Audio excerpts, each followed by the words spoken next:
खुल जाएंगे आपके सारे रास्ते। परीक्षा में सिलेक्शन ले तो सही, जीवन में सब होगा हासिल। तू सिलेक्शन की जिद पर अड़ तो सही।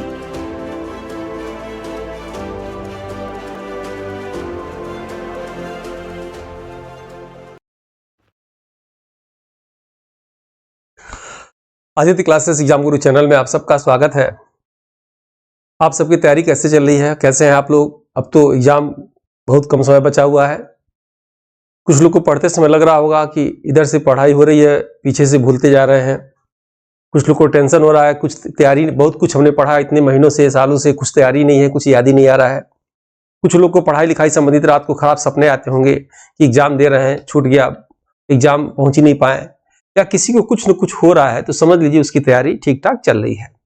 बुरा ना मानिएगा, अगर किसी को कुछ नहीं हो रहा है तो उसको और तैयारी करने लायक है, और बिल्कुल लगे रहिए। आप सब इतने अच्छा मौका मिला था आप सबको। आज हम लोग की क्लास रटना जरूरी है, क्लास 2 है इसकी, याद रखिएगा। मैंने पहले से बताया था, मैं इतने 22 से क्लास ले रहा हूँ, और जितना भी निष्कर्ष है मैं रटना जरूरी है क्लास सीरीज में दे दूंगा, चाहे भले क्लास को रिपीट भी करना पड़े तो मैं कर दूंगा, ठीक है।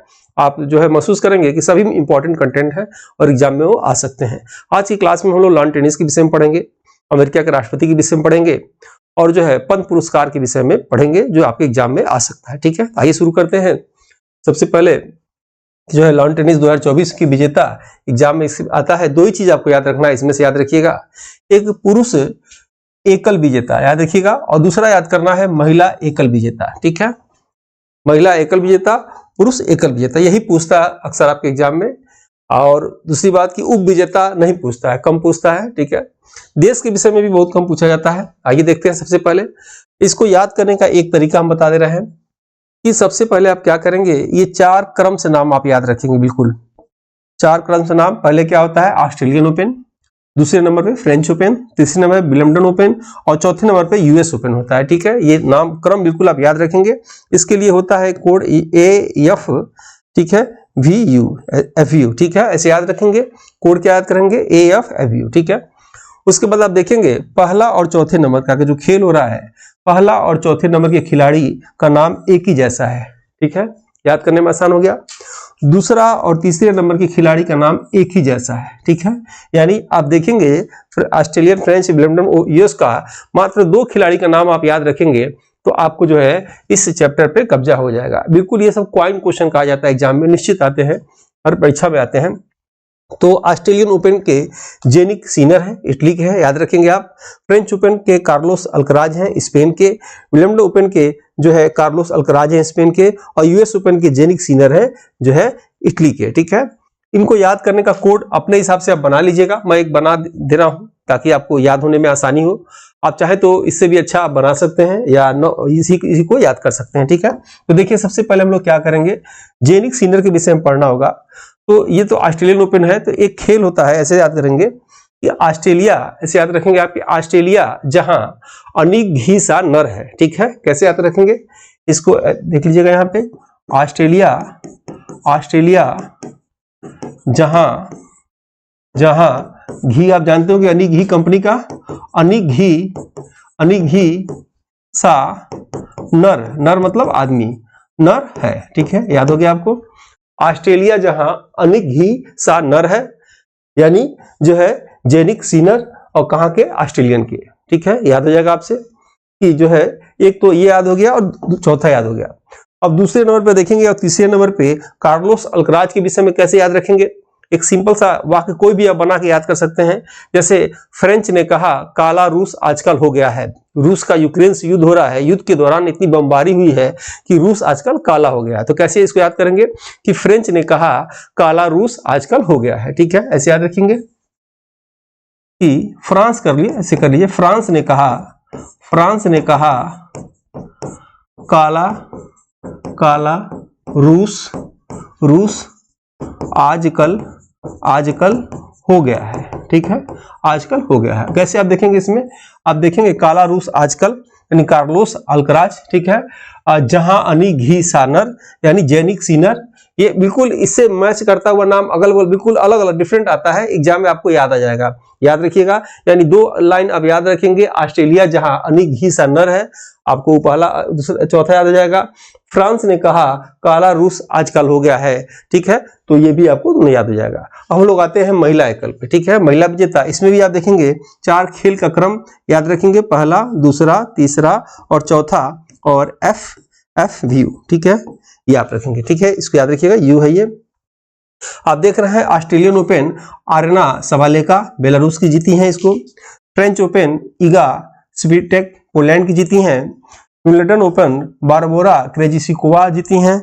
और यूएस ओपन जो है आर्यना सबालेका जीती हैं। इसमें आपको क्या देखना है, इसमें भी पहला और चौथा नाम याद रखिएगा। ये क्रम तो आप बिल्कुल याद होना चाहिए, क्रम तो लिखकर 10 बार बोल के याद कर लीजिएगा कि साल के पहले ऑस्ट्रेलियन होता है, साल के लास्ट में यूएस होता है और बीच में ये दोनों खेल होते हैं, ठीक है।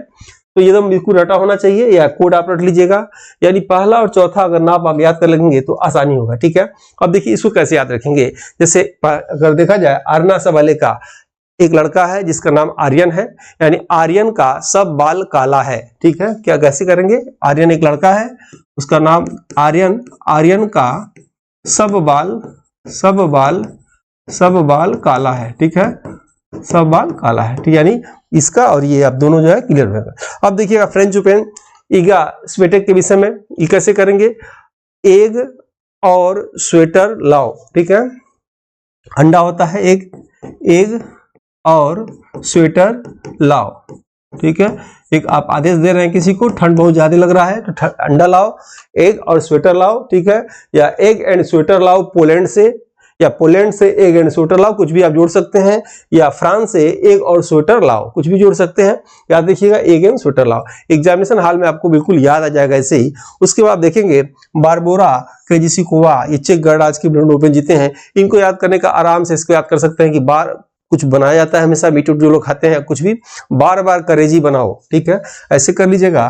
बार याद करने का तरीका मैं बता रहा हूं, बार करेजी बनाओ, ठीक है, करेजी बनाओ, ठीक है। ऐसे जब ये वाक्य याद करेंगे तो ये नाम याद हो जाएगा।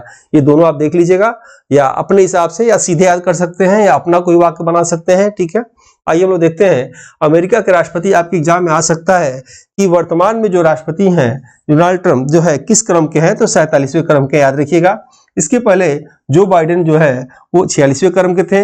इसके पहले भी डोनाल्ड ट्रंप बने थे, वो 45वें क्रम के बने थे, और बराक ओबामा 44वें क्रम के। आप ये याद कर लीजिएगा, इंपॉर्टेंट है, ठीक है। और 4 साल के लिए अमेरिका के राष्ट्रपति बनते हैं, आप जान रहे हैं, लगातार 2 बार बन सकते हैं। 20 जनवरी को शपथ लेते हैं, अक्टूबर के फर्स्ट महीने में जो इनका जो है चुनाव हो जाता है, ठीक है। हम लोग आते हैं कि पद्म पुरस्कार के विषय में। पद्म पुरस्कार 2024 याद रखिएगा, निश्चित ही इसमें से 1-2 प्रश्न एग्जाम में आते हैं। कैसे आएंगे, एक तो याद रखिएगा जो पद्म पुरस्कार होता है तो सीधे व्यक्ति का नाम ले लिया जाता है और इनका संबंध किससे है ये पूछ लिया जाता है। खासतौर के खिलाड़ियों का पूछता है कि एक नाम ले लिया जाएगा, इनका संबंध किस खेल से है, ठीक है। दूसरा सीधे आएगा कि निम्नलिखित में से ये पुरस्कार किसे दिया गया, किसे नहीं दिया गया। तो आइए इसको डिटेल देखते हैं। और यहाँ आप देखेंगे पद्म पुरस्कार भारत के सर्वोच्च नागरिक पुरस्कारों में से एक है। भारत रत्न के बाद भारत का सबसे बड़ा दूसरा पुरस्कार है। इसे 3 प्रकार का होता है, आप देख रहे होंगे चित्र में, पद्म विभूषण, दूसरा पद्मश्री और तीसरा पद्म भूषण, ठीक है। इनकी संख्या आपको याद रखना है, बहुत इंपॉर्टेंट है। पुरस्कार क्षेत्र किस क्षेत्र में दिया जाता है, कला में, समाज सेवा में, लोक कार्य में, विज्ञान और इंजीनियरिंग, व्यापार व उद्योग में, चिकित्सा, साहित्य, शिक्षा व खेल कूद, सिविल सेवा इत्यादि क्षेत्रों में दिया जाता है, ठीक है। और इसकी घोषणा कब होती है, इसकी घोषणा गणतंत्र दिवस के अवसर पर होती है और दिया जाता है राष्ट्रपति द्वारा, राष्ट्रपति भवन के सम्मान समारोह में दिया जाता है, ठीक है। अब यहाँ आप देखेंगे कि पद्म पुरस्कार 3 प्रकार का होता है, ठीक है। 3 प्रकार कौन कौन, पद्म विभूषण, नाम आप याद रखेंगे ताकि एग्जाम में अगर आए जो इनका जीएस कमजोर हो तो वहां कंफ्यूजन ना हो। पद्म विभूषण, पद्म भूषण, पद्मश्री 3 होता है, ठीक है। आप चित्र से भी क्लियर कर लेंगे।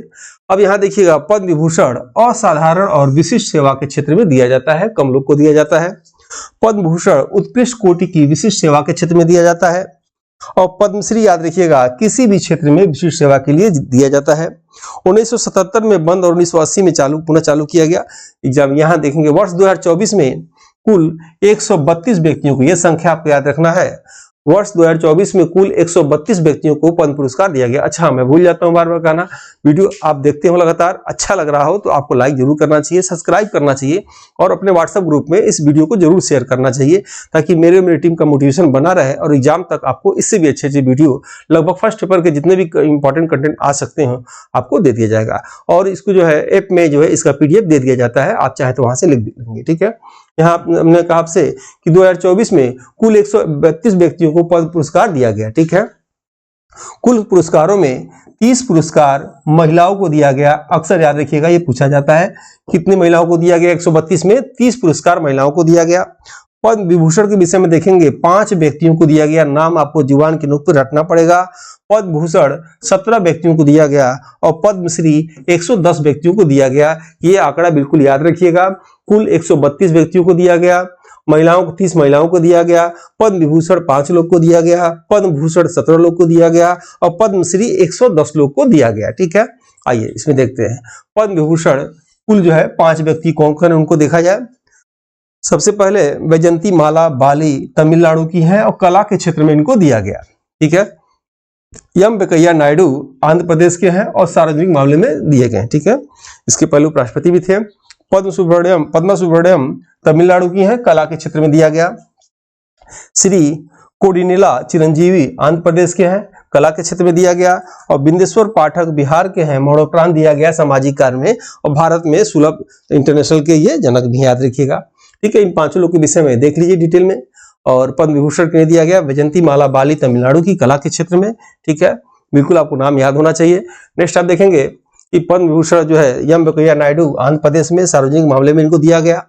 ठीक है, पद्म विभूषण जो है पद्मा सुब्रमण्यम तमिलनाडु कला के क्षेत्र में इनको दिया गया। और पद्म विभूषण जो है चिरंजीवी आंध्र प्रदेश से अभिनेता भी हैं, आप जान रहे होंगे, इनको दिया गया। और बिंदेश्वर पाठक बिहार के हैं, मरणोपरांत इनको सामाजिक कार्य में दिया गया। पूछा जा सकता है कि पद्म विभूषण 2024 किन्हें जो है मरणोपरांत दिया गया, तो बिंदेश्वरी पाठक जी को दिया गया। अब आते हैं, हम लोग देखते हैं पद्म भूषण के विषय में। पद्म भूषण पाने वाले मुख्य व्यक्ति कुल 17 व्यक्तियों को दिया गया। ठीक है, 17 व्यक्तियों को दिया गया, जिसमें कुछ खास लोग को यहाँ लिखवा दे रहे हैं, बाकी आप देख लीजिएगा, उसमें सब नहीं पूछता है। यम फातिमा बीबी केरल की हैं, मरणोपरांत दिया गया सार्वजनिक मामले में। आप जानते होंगे कि सुप्रीम कोर्ट की प्रथम महिला न्यायाधीश, याद रखिएगा मुख्य न्यायाधीश नहीं थी, सुप्रीम कोर्ट की प्रथम महिला न्यायाधीश। ठीक है, आप मिथुन चक्रवर्ती को जानते होंगे, अभिनेता है मिथुन चक्रवर्ती को, पश्चिम बंगाल के हैं और कला के क्षेत्र में इनको दिया गया। ठीक है, और होर्मुसाजी एन कामा को दिया गया, महाराष्ट्र में है और सामाजिक साहित्य शिक्षा के पत्रकारिता के क्षेत्र में इनको दिया गया। यंग लियू ताइवान के हैं, व्यापार उद्योग के क्षेत्र में इनको दिया गया। चंद्रशेखर प्रसाद ठाकुर बिहार के हैं, मेडिसिन के क्षेत्र में दिया गया। बाकी अन्य व्यक्तियों 12 लोग को भी दिया गया, आप देख लीजिएगा, और उसमें से कम आता है। ये ज्यादा पूछेगा खिलाड़ियों से संबंधित कि जो है पद्मश्री कुल जो है 110 व्यक्तियों को दिया गया, इसमें से खास खास लोग को मैंने लिख दिया है। और खलील अहमद जी को दिया गया उत्तर प्रदेश में, कला के क्षेत्र में। रिजवाना चौधरी बत्यंग दिया गया बांग्लादेश में, कला के क्षेत्र में। सुरेंद्र किशोर को दिया गया, बिहार के हैं, साहित्यिक पत्रकारिता के क्षेत्र में। और पार्वती बरुआ असम की हैं, सामाजिक कार्य के क्षेत्र में दिया गया।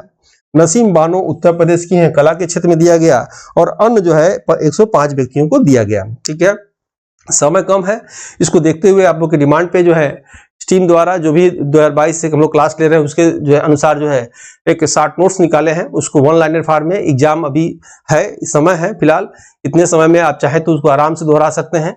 और इस विषय में थोड़ा आपको बता दें कि ये 2 पुस्तक निकाली गई है। ये थियरी पुस्तक है, 2 से 6 यूनिट है इसमें, और बिल्कुल 1 लाइनर फॉर्म में इसमें दिए गए हैं। और हर चैप्टर के बाद इसमें भी एमसीक्यू दिए गए हैं। ठीक है, तरीका क्या है कि इसमें से एक एमसीक्यू, एक चैप्टर पढ़िए थियरी वाला 1 लाइनर फॉर्म में, और जो है इसमें से जो है आपको जो है ये प्रैक्टिस सेट करिए। इसमें 50 आयोग के सिलेबस के अनुसार प्रैक्टिस से दिए गए हैं। और बिल्कुल जो है ये दूसरा संस्करण है, इसमें गलतियां बिल्कुल नहीं के बराबर हैं, याद रखिएगा। और हर पेज के नीचे ये आंसर दिया गया है, तो उसमें से अगर थियरी पढ़िए, फिर इसमें से क्या करिए, उसको एमसीक्यू हल करिए।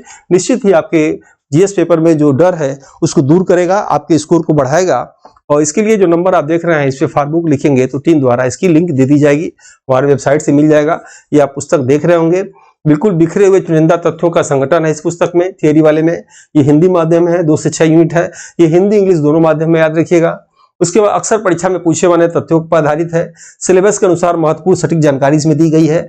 दशकों के पढ़ाने के अनुभव के आधार पे इसमें तथ्यों को संकलित करने का प्रयास किया गया है। सिलेबस जल्दी खत्म और रिवाइज करने में असरदार विकल्प है इस समय। और प्रत्येक थ्योरी चैप्टर के बाद 30 एमसीक्यू चैप्टर भी हैं, इसमें सेट भी हैं, अपडेटेड तथ्य हैं और यूनिट 2 से 6 तक है, ठीक है। और ये आयोग के सिलेबस के अनुसार 50 चैप्टर दिए गए हैं। और आपको अगर तैयारी ठीक ठाक हो गई है, कहीं भी आप पढ़ते थे, जहां भी पढ़े हो, आपको इस समय एमसीक्यू हल करना चाहिए, टेस्ट हल करना चाहिए। आप चाहें तो हमारे टेस्ट सीरीज को ले सकते हैं, 370 से ऊपर टेस्ट सीरीज है, और बार बार उसको हल करके अपने नॉलेज को बढ़ा सकते हैं, अपने कंफ्यूजन को दूर कर सकते हैं, ठीक है। इसी के साथ जो है आज की रटना 2 वाली क्लास समाप्त करते हैं और जल्द ही आपको रटना 3 वाली क्लास शुरू करेंगे। ये ग्रुप में जो लोग जुड़ना चाहे जुड़ सकते हैं, व्हाट्सएप में, ये टेलीग्राम ग्रुप में। मिलते हैं जल्द ही नेक्स्ट वीडियो में, तब तक के लिए जय हिंद, जय भारत।